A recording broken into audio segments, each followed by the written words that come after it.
2028 में होने वाली यूएन क्लाइमेट समिट COP33 की होस्टिंग से इंडिया ने विड्रॉ कर लिया है। ये तो हम सभी ने सुना। अब इससे रिलेटेड कुछ इम्पॉर्टेंट फैक्ट्स जो अब आने वाले सभी एग्ज़ाम्स के लिए इम्पॉर्टेंट हो जाते हैं, आइए हम उन्हें कवर करते हैं।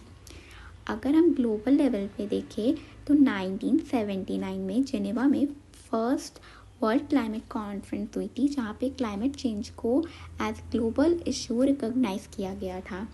1987 में मॉन्ट्रियल प्रोटोकॉल हुआ है। ये one of the most successful environmental treaty है और ये ओजोन डिप्लीटिंग सब्सटेंस के लिए हुई थी। 1992 में रियो अर्थ समिट हुई है। यहाँ पे हमने UNFCCC को अडॉप्ट किया है और इसे हम द मदर कन्वेंशन के नाम से भी जानते हैं। जितनी भी climate related conference of parties होती हैं वो इसी के अंडर होती हैं। 1997 में क्योटो प्रोटोकॉल हुआ था। ये फर्स्ट लीगली बाइंडिंग टारगेट है फॉर डेवलप्ड नेशन। 2015 में COP21 में पेरिस एग्रीमेंट हुआ था, जहाँ पे एक कॉमन गोल सेट किया गया था कि हम प्री इंडस्ट्रियल लेवल से अगर देखें तो 1.5 डिग्री सेल्सियस टेम्परेचर राइज नहीं होने देंगे। हम इसको वहीं तक लिमिट करके रखेंगे और 2 डिग्री सेल्सियस से तो ऊपर जाएंगे ही नहीं।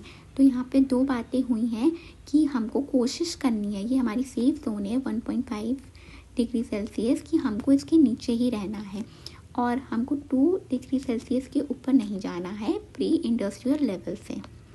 अब अगर इंडिया के कॉन्टेक्स्ट में कुछ फैक्ट्स देखे जाएँ तो 2002 में COP होस्ट की थी इंडिया ने और ये COP8 है जो न्यू दिल्ली में हुई थी। अब 2028 में होती पर इंडिया ने उसे विड्रॉ कर लिया है।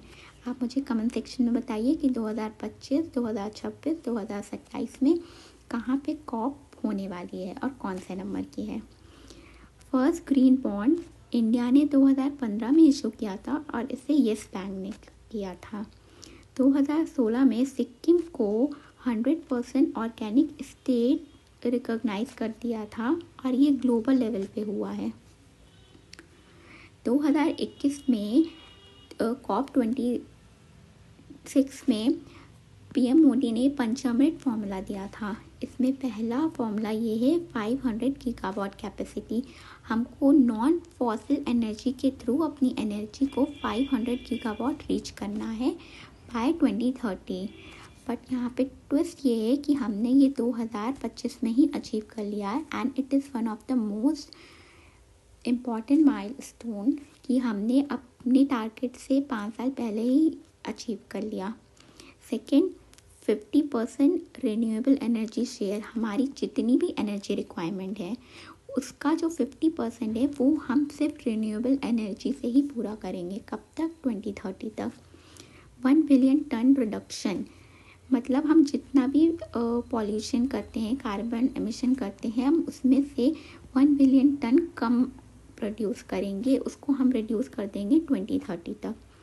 45% कार्बन इंटेंसिटी, मतलब अभी तक हम 1 रुपया कमाने के लिए 100 ग्राम कार्बन को एमिट करते थे। अब हम 1 रुपया कमाने के लिए सिर्फ 55 ग्राम कार्बन ही एमिट करेंगे। मतलब अब हमको कितना कम करना है? 45 ग्राम कार्बन कम एमिट करना है। और कब तक करना है? 2030 तक करना है। नेट ज़ीरो 2070, इसमें यह है कि हमको 2070 तक अब इस डेट के बाद कार्बन एमिशन ज़ीरो कर देना है। अब हम कार्बन को एमिट नहीं करेंगे आफ्टर दिस डेट। अगर ग्लोबल रैंकिंग की बात की जाए तो India 3rd renewable energy capacity holding है और इसने सप्रेस कर दिया है ब्राज़ील को। अगर इंडिया 3rd है तो 1st और 2nd भी कोई होंगे। आप मुझे उनका नाम कमेंट सेक्शन में बताइए। अब ये इम्पॉर्टेंट फैक्ट है जो हर छोटे बड़े एग्जाम में पूछा जाता है और हम जनरली गलत करके आते हैं। अगर लार्जेस्ट कार्बन सिंक की बात करें तो वो ओशन है और लार्जेस्ट कार्बन सिंक टेरेस्ट्रियल देखा जाए तब हम कहते हैं कि अमेज़ॉन रेन फॉरेस्ट है। अगर आपको ये वीडियो यूज़फुल लगा हो, इन्फॉर्मेटिव लगा हो और ऐसे ही इन्फॉर्मेटिव वीडियो आगे देखना चाहते हो तो प्लीज़ लाइक, शेयर, कमेंट